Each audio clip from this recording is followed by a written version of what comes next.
Ada seorang pengusaha besar berumur sekitar 65 tahun.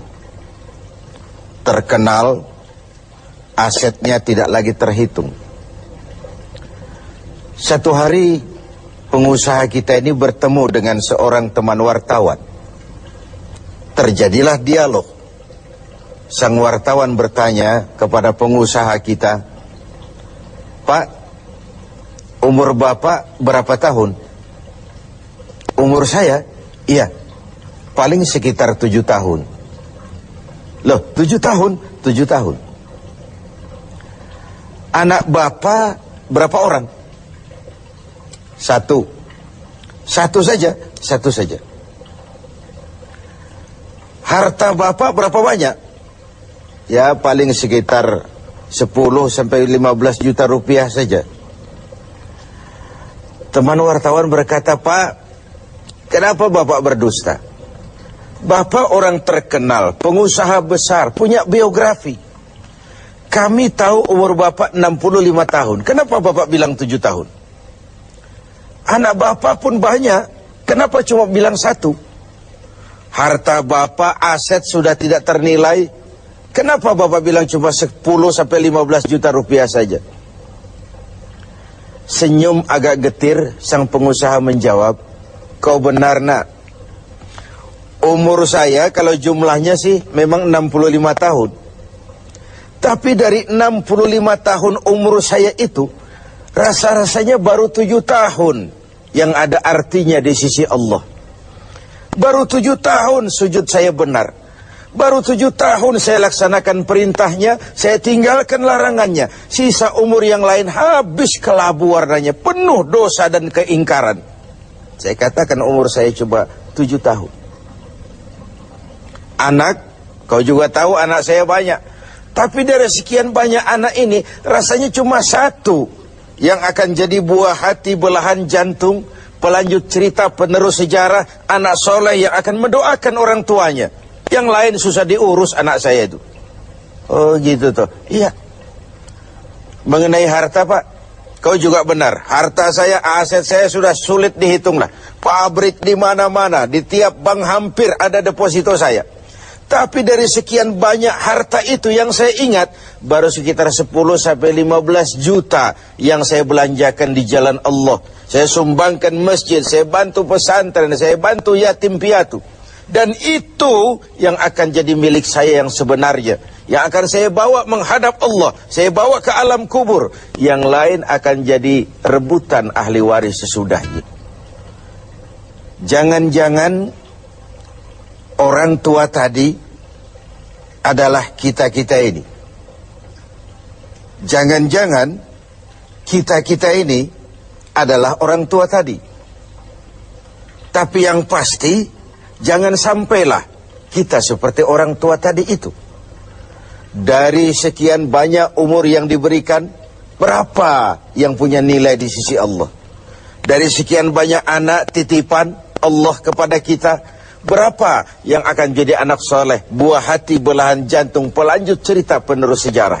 Dan dari sekian banyak harta kita, berapa yang sudah kita belanjakan di jalan Allah, yang artinya akan jadi milik kita yang sebenarnya? Banyak ketidakadilan yang terlepas dari pengadilan dunia. Sering orang-orang yang berbuat kebaikan tidak mendapat perlakuan yang pantas di dunia ini. Sering kehidupan jadi rancu. Yang benar dikhianati, pengkhianat dibenarkan.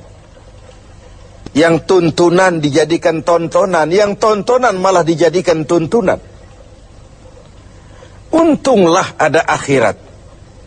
Bukan sekedar melepas diri dari ketidakberadayaan kita menghadapi sistem, tapi cermin bahwa tidak satu ketidakadilan yang bagaimanapun kecilnya yang terlepas dari pengadilan dunia akan terlepas juga di pengadilan akhirat nanti. Inilah keadilan. Karena itu pada jumpa kali ini saya ingin menyampaikan sebuah hadis tentang apa yang harus kita pertanggungjawabkan di hadapan Qadhi Rabbul Jalil nanti. Sebuah hadis menyatakan, "Lan tazula qadama 'abdin yaumal qiyamah hatta yus'ala an arba'i khisalin. Besok di hari kiamat tidak akan bergeser telapak kaki seorang hamba sebelum ia dimintakan tanggung jawab terlebih dahulu tentang 4 persoalan. Apa yang 4 itu? Pertama, an umrihi fima afnahu.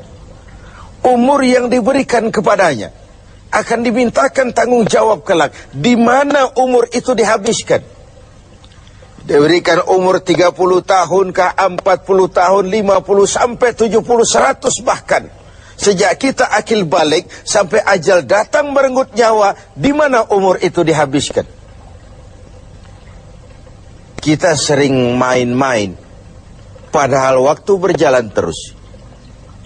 Kita sering lalai dan lupa, padahal malaikat maut tidak pernah lalai dan lupa. Seorang Nabi Yakub alaihissalam, seketika akan ajal, beliau menanyakan, kalau saya ajal kenapa tidak diberitahu lebih dahulu? Kata malaikat maut, sudah diberitahu. Loh, bagaimana caranya diberitahu? Perubahan yang terjadi pada fisik kita adalah pemberitahuan. Uban yang bertabur, mata yang mulai lamur, pendengaran yang mulai kabur, itu semua pemberitahuan agar kita mawas diri. Umur akan dimintakan pertanggungan jawab. Di mana umur itu dihabiskan? William Shakespeare memang pernah bilang, waktu hidup itu singkat. Tahu-tahu baru saja zuhur, tahu-tahu sudah asar. Baru saja asar, tahu-tahu sudah maghrib. Yang kemarin anak-anak, tahu-tahu sudah punya anak. Tahu-tahu, dan tahu-tahu. The time of life is short, kata Shakespeare. Waktu hidup itu singkat betul. Namun waktu yang singkat akan terasa ada manfaatnya kalau kita bisa memanfaatkannya dengan yang sebaik-baiknya. Apalah umur panjang kalau cuma untuk menimbun dosa dan kesalahan. Lebih baik umur yang panjang tapi untuk mengkoleksi berbagai kebajikan. Inilah makna ucapan Nabi, khairukum man tala umruhu wa hasuna amalu. Yang terbaik di antara kamu orang yang panjang umurnya dan banyak juga kebaikannya. Umur ini yang sering kita berleha-leha menghabiskannya untuk sesuatu yang tidak punya nilai, kelak akan dimintakan tanggung jawab di hadapan Allah Azza wa Jalla. Lalu yang kedua, wa an syababihi fima ablahu. Masa muda, pernah diberikan umur muda. Di mana dihabiskan umur muda itu? Hura-hura atau untuk sesuatu yang bermanfaat? Dahulu ada seorang selebritis lah kalau zaman kita sekarang. Namanya Ibrahim bin Adham. Namanya Malik bin Dinar. Namanya saja sudah Malik bin Dinar, Raja bin Uang. Hidupnya jet set. Satu malam dia mengadakan pesta di rumah mewahnya. Datang seorang pengemis, bertanya kepada penjaga pintu, siapa yang punya rumah ini? Bos saya. Iya, Malik bin Dinar. Oh, orang kaya? Orang kaya.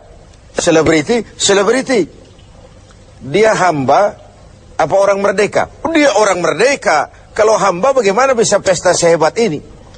Orang tua itu senyum lalu bilang, sampaikan kepada bosmu Malik bin Dinar, dia memang orang merdeka. Kalau dia hamba bukan seperti ini pekerjaannya. Dia orang merdeka. Dilarang tidak terlarang, dicegah pun tidak tercegah. Merdeka dia memperturutkan hawa nafsunya. Kalau dia hamba Allah, bukan begini pekerjaannya. Menghabiskan waktu untuk pesta, hura-hura, sesuatu yang tidak ada gunanya. Ini disampaikan kepada Malik bin Dinar, dia tercenung mendengar orang tua yang misterius itu. Malamnya dia bermimpi kiamat datang. Dia akan masukkan ke dalam neraka. Karena itulah lalu dia bertobat dan kemudian menjadi ahli sufi yang terkenal, Malik bin Dinar. Masa muda akan dimintakan tanggung jawab. Yang ketiga, wa an ilmihi maza amilabi. Ilmu yang dimilikinya, kemana ilmu itu diamalkan? Untuk mencerdaskan orang atau untuk membodohi orang yang memang sudah bodoh? Untuk membimbing umat atau menyesatkan orang lain?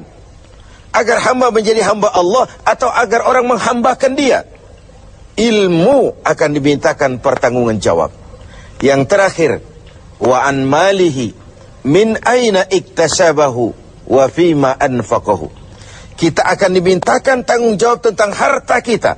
Dari mana harta itu didapat dan kemana harta itu dibelanjakan. Perhatikan yang terakhir ini.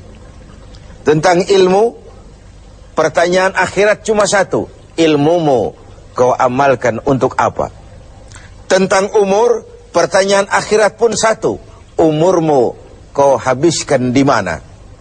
Tentang masa muda, pertanyaan akhirat juga satu. Masa mudamu kau gunakan buat apa? Tapi khusus tentang harta, pengadilan akhirat bertanya dua. Hartamu kau dapat dari mana dan kau belanjakan kemana? Dari mananya dan kemananya? Kadang didapat dari cara yang benar, tapi dibelanjakan untuk yang tidak benar. Atau bisa juga didapat dari cara yang tidak benar, dibelanjakan kepada jalan yang benar. Itu pun tidak mungkin kedua-duanya.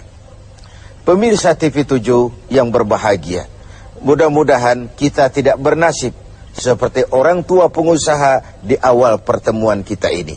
Semoga kita menjadi orang yang bisa mempertanggungjawabkan baik umur, masa muda, ilmu pengetahuan, dan harta yang dititipkan Allah kepada kita. Tidak satupun yang akan luput dari pengadilan akhirat.